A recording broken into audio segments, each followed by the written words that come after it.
Let's get it. Let's get it. Let's get it. Let's get it. Yeah. UConn, baby. Home of the champions. Let's go. And we're back on the Hoops Cap, powered by Big East Energy. Check out BigEastEnergy.com. You can find this and other items on BigEastEnergy.com, this Big Hoops Energy shirt. I put established in 1986 because that was the first year that, as a small child at 5, that I was like, the basketball is really cool. So that's the impetus behind the since 1986. So check that out if you can. All right, Paige Bueckers is dominating in the WNBA. And listen, she's not leading the league in scoring. She's not going crazy, but she is being Paige Bueckers. She's efficient. She's leading the team in almost every category, I think, except for rebounding. Did you see this coming, or did you think that there was going to be a little more of a learning curve for Paige? I mean, they're not winning, so we're but that's not all her problem or her fault. What are your thoughts on that? Yeah, I mean, I definitely thought that there would be a little bit more of a transition period for Paige, just because, like, you're playing with pros, and like the speed could be different. Women are, they're stronger, they're bigger, they're faster. So I was just expecting there to be a little bit more of a transition period for Paige. But then part of me, like, after watching a few of her first games, especially the game since she returned from like that little bit of time that she was out, I literally was thinking this, and I said, we talk a lot about the way that UConn prepares and the level and the quality of play that they go through a whole season with, and obviously the way that they're able to win. But like, Gino Auriemma literally is like the best at preparing his players to play at the next level. And I think that through Paige especially, we're really seeing the product of that, because the way that she makes things look so seamless, like the way that she's able to get to her spots, like even was this last week, I forget who they were playing. I don't know if it was the Connecticut Sun or someone, but like she just like hit a half court shot, just like, and I was like, oh yeah, I literally saw that last season, or I saw that at Villanova last year. Yeah. But it's just like, she's playing. The game is so slow for her that it was a lot slower in college. But even now in the W, you can see how calm she is. And just like the what's the word I'm looking for? Just like the presence that she has on the court, where she's able to see things so much more clearly. And maybe that's because too, and granted, she's played alongside a lot of great players, obviously, but they haven't played together a lot. Like when you think about like AZ, Fudd, and you think about even Aaliyah Edwards, and then like, Nika Mule and things like that. Like, throughout her 5-year college career, like she was out a lot, and a lot of the great players she played with were also out due to injury. And so now that we're seeing her play against some WNBA players who have been in the league for a little bit of time, obviously the Dallas Wings are a relatively young team, but she's playing around great players. And so I think that she's kind of feeding off of that. They're feeding off of her. But it just looks like it looks like as seamless as a transition as it could be for Paige. And also I was thinking this too, like the first year that I covered UConn, it was Paige's comeback season. Like this was the year she was coming back from the ACL. And she obviously was going through some growing pains, like just getting her wind under her, kind of, finding her spots, trying to be more aggressive. Like that first year I had a lot of conversations with Gino about Paige really kind of like taking over games and what's it going to take for her to be more aggressive, less passive, and things like that. And not necessarily, because the expectations are so high for her, we're just like, okay, these are things that she should be doing. She wasn't necessarily doing them, but then we're like, oh, well, she's still really great. But then like last year, we kind of saw her kind of dive into that a little bit more as to, okay, like, let me really be that go-to player. Let me try to take over a little bit more. But she was still kind of like getting back to being Paige. And I think towards the end of the season, like we saw her go off for 40 in the NCAA tournament, like that is like, that was Paige at her peak. And so now she is 3 seasons removed from that ACL. She's even better. And so I think that like she's really settled in, like she knows herself. She knows where her spots are. She's averaging over 18 points per game, 6 assists. And again, this is on a Dallas Wings team that isn't necessarily winning as much as they want to. But it just looks like she's just hooping, like not overthinking things. She's just being as present as possible. So did I think that it would happen or that this would be where Paige is currently right now in the season? Yes. But I think like her first few games in the W, I was like, oh, wow, like she's arrived. She's I get the feeling that if you dropped Paige into like a park somewhere on another planet, they would like teach her how to, like, she would teach people how to play basketball. She's so good. she's so seamlessly, she just, I don't know, she looks like she floats. Like, and that's the first thing I said to someone, because the first time I ever saw her play was last year in person. And I was just like, it's just different. Like, you see like her movement is so just watching her versus some of the other women that were on the court, and these are all really good athletes. She just moves different, you know, like, and you have that on the men's side too. Like, you just, there are certain players that you watch on both sides of the aisle, on men and women, and that one player is like quintessential, and you're just like, wow, like they're just so much, she's just different.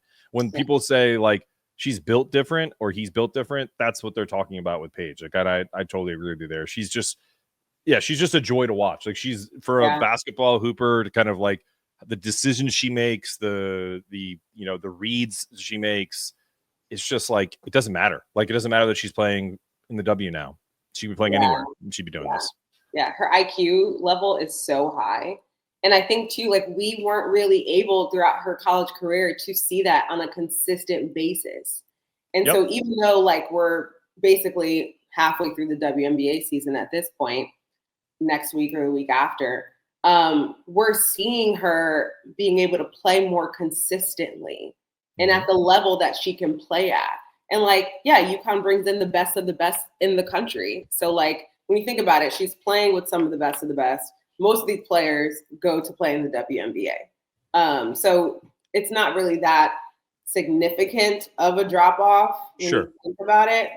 Even though obviously like the women in the W are incredible, and yes, it's a higher level, but like UConn is UConn for a reason, and they've had 50 draft picks for a reason, 6 number 1 overall picks. Like, so I mean, but it's just great to kind of see her really like settle in, and like you were saying, like the floating thing just comes from her. Just like the game is so much slower for her. Like, she just understands it differently than everyone else. I totally agree. All right, you mentioned the W, and it's a UConn show, so we don't talk a ton about Caitlin Clark. But because of kind of like the Paige being a first-time All-Star, it's her first year, she's a starter. What did you make of the controversy of kind of like this All-Star voting? Because you know this, like you're a journalist. If you're voted number 1 or 2 in your field by your peers, that's an honor, right? Because you're among people, and I would feel the same way. But when you're voted 9th of 10 by your peers, you might take a little offense to that. So put yourself in Caitlin Clark's shoes. You know, you're pretty good at basketball.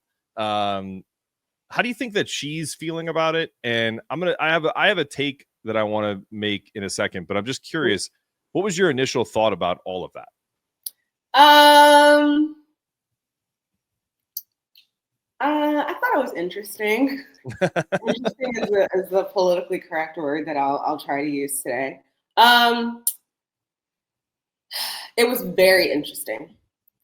Very, very interesting. What does it tell you? Like, because you're right, it is interesting, but what does it tell you about the way the WNBA players feel about her? So here's my thing. Man. Okay. I think that the way that WNBA players think about her professionally as a professional athlete is different than the majority might feel about her personally. Okay. Which shouldn't necessarily allow those personal feelings to formulate or form your professional opinions or whatever. But I do think that there is an interesting, like there's not so much of a correlation between, I think, some of the ways that people respect her basketball game versus maybe how they feel about her in other aspects and what comes with her. And I think that is interesting to me. And that's all I'll say. You just gave me a Forrest Gump at the end, and that's all I have to say about that. That's all I got to say about that. No, and I'll give you my thought, and I'll let you comment on this. I think she's kind of a dork. Like, and I'm just being, and I don't mean, I'm not trying to make you laugh. I'm being honest. Like I mean that in like a nice way. Like I'll give you an example of everyone grew up where they grew up, but where I grew up, you know, you played sports or if you did theater or whatever, like it didn't matter. Like, but there's just, I think I heard Matthew McConaughey describe it this way. He was doing a podcast and he said something like, a dork is cool. Like, because you're a dork and you like dorky things, Dungeons and Dragons, whatever, you know, like all the different things that are associated with that. But if you're a nerd, it's bad, because he said something like, if you're a nerd, it's kind of like, you know, like you're trying to like fit in different spaces, but you really just want to go back and play Dungeons and Dragons. You don't want to come and jet ski with the cool kids. You want to go and do Dungeons and Dragons. And I kind of agree with that assessment. It's like, I don't know if we actually see the real Caitlin Clark, or if we're just seeing someone that's trying to fit in and trying to be loved instead of just being who she is. And I think there's, and to circle it back to Paige, you can see the difference between Paige and her from the jump, because Paige, and I'm not trying to play junior psychologist here, but she kind of knows who she is. Paige is super self-aware. She's very aware of her surroundings, the people that she works with. And I don't believe that Caitlin Clark personally, I don't know her. Someone's going to tell me I'm completely off base here, probably. But that's my thought. No, I mean, okay. So one thing I will say, and I agree with you on this point too, is that yes, there is a difference between the way that Paige is received by her peers versus the way that Caitlin is received by her peers. Part of that comes down to probably authenticity. I do think part of it comes down to personality, which is why I say, you know, like, I truly believe that WNBA players respect Caitlin Clark's game. I truly believe that the majority of them are like, okay, she's doing a lot for our game. Like, this is good for our game, whatever. But I also believe that based on prior interactions that maybe they have had personally, or interactions that Caitlin has had with the media, with fan bases, that have caused a discord between the majority of her WNBA peers and fan bases or fans. I think that the way that Caitlin has presented herself in those situations, some of the things that she's had to say, has caused tension between her and her peers. Yeah, so I agree with that. Like, people are, it's weird, because it's like when you think about some of like the most revered, you know, some of the best athletes that we've seen, like whatever, when you think about like the LeBrons or with the Steph Currys, or, you know, even like the Candace Parkers and things like that, like the reason why like they are so, and even Paige, obviously, the reason why that they are so well respected, loved, marketable, part of that reason is because of their personality. The majority of the reason why Caitlin Clark is marketable, the reason why that she has a huge fan base, is because of her basketball play, not necessarily because of her personality. And so I don't know like what those conversations are between her and other women in the league, but like there's obviously something that's going on there that is causing tension, or it's just not allowing players to feel super close to her, comfortable with her, or like, you know, maybe it's the way that because we all know that like Caitlin is very vocal on the court, like, you know, with like the fouls and like whatever, maybe like that's part of it. Maybe like, I don't know, but like especially over the past week, like we've seen a lot of videos where other players from other teams are like laughing and joking with Paige, who she's playing against. And like a lot of them, like, you know, obviously like they like her, they respect her. And again, I do believe WNBA players respect Caitlin, but I do think that like there's a interesting or weird thing that's going on personally between them. That I think is very, very interesting. So there's that word again. Yeah, there's that word again. That's my word for this topic. But yeah, I do think that that's kind of, and maybe that is part of it. Like you said, like she's a dork, or, you know, and like Paige might know herself more. I truly believe that Paige does know herself a lot more in this space. Yeah.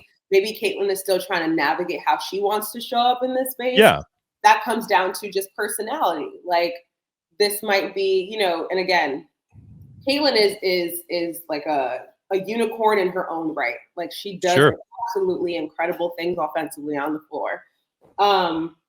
But she's also coming from, and obviously she has like a big fan base and like, you know, there's a lot of eyes on her, but media training could have been different at Iowa than it was at UConn.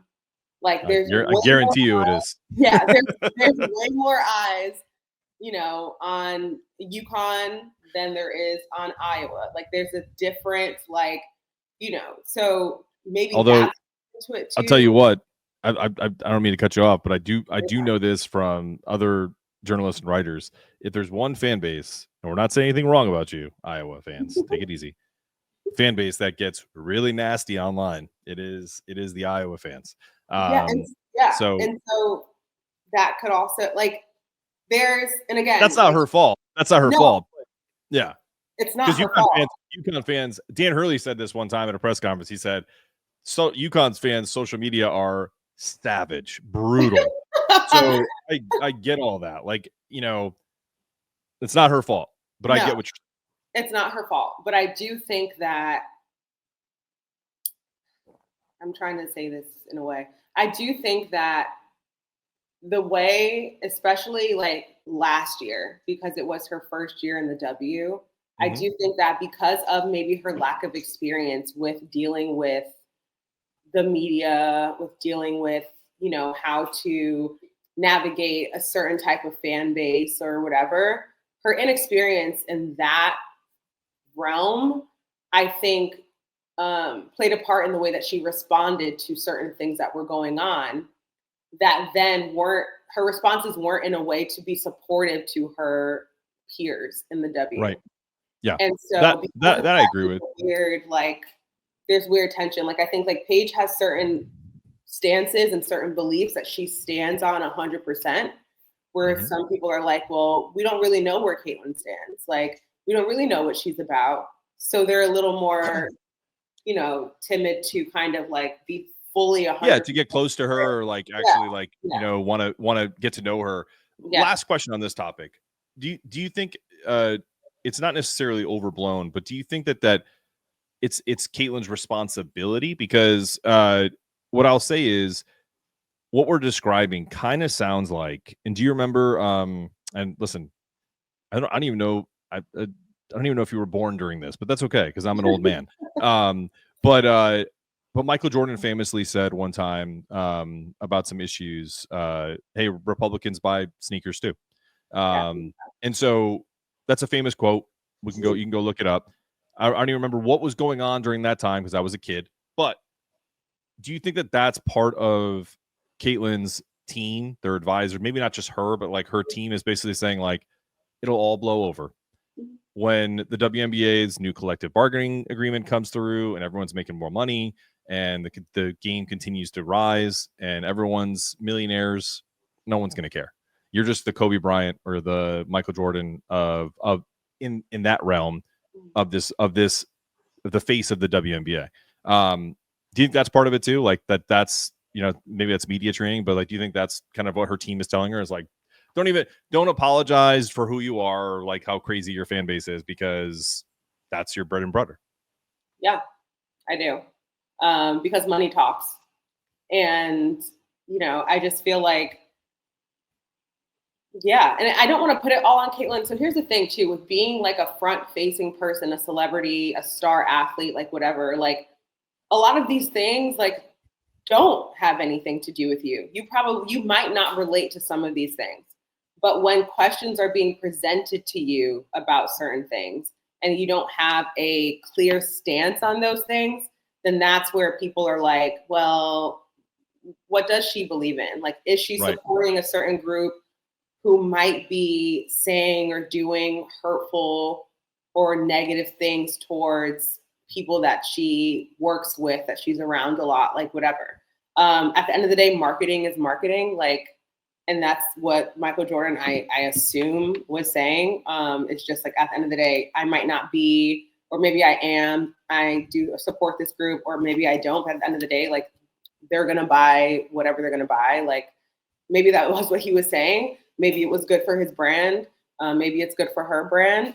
I don't know. I think like it's just people just want to know more about what she's about, especially when you're playing in a league where the majority, what is it, like 75, 80% of that league are, you know, women of color, are queer women. And so when certain things are being said or proposed from a certain fan base, and then you might not have anything to say about it, even though you're not saying those things, if you're not supporting the group that you are a part of, people are like, okay, well, that's when things get a little weird. I don't really know how to be around you. I don't know if I should fully support you. But like, from a basketball standpoint, I truly believe that all of her peers respect her. Personally, you know, there might be some tension there. I think you're so spot on there. Look, you know, I'm married. If my wife has a stance on something, I take it, unless it's completely crazy out of bounds, and I have to kind of like be like, all right, babe, that's not really the case. But if in other words, if she's upset with something that's important to her, I'm a part of her life, so I'm not going to just be like, I don't really know how to say, I don't really know how to, like, I'm not going to not have an opinion. Right. I think that's part of it. And unfortunately, it's not a marriage, but the WNBA is her family. Like, you know, whatever you want to, however you want to, you got to support your family. And even if you don't agree with your family, sometimes you have to be there just to be the supportive arm or the shoulder to cry on. And maybe she does all of this stuff. Like maybe she does all this stuff behind the scenes that no one sees. And maybe that's what we'll find out as time comes on. But as far as the outward facing stuff, I think especially nowadays with all the social media, everybody and their mother has a podcast. You know, you kind of have to give people a little more. And if you don't, then you just kind of, the fans that complain about the way she's talked about, I don't think that they look at things the way that they should, in terms of, it's not just about basketball. Like, basketball is the court version of it, but when these guys finish their game, like, they're people, like, they have real problems, they have real issues. And so, that's why I wanted to talk about it, because there's just such a, you know, I stick to, we don't talk about politics or anything that goes on in the world on this show, but in terms of kind of just supporting your teammates and supporting your colleagues, I think that is 100% something that I will get behind 1,000%. Same here. All right, we're gonna move on to another interesting topic. After the break, we're gonna talk about UConn's 15 strong. That roster is loaded. We're gonna ask Chelsea all about it.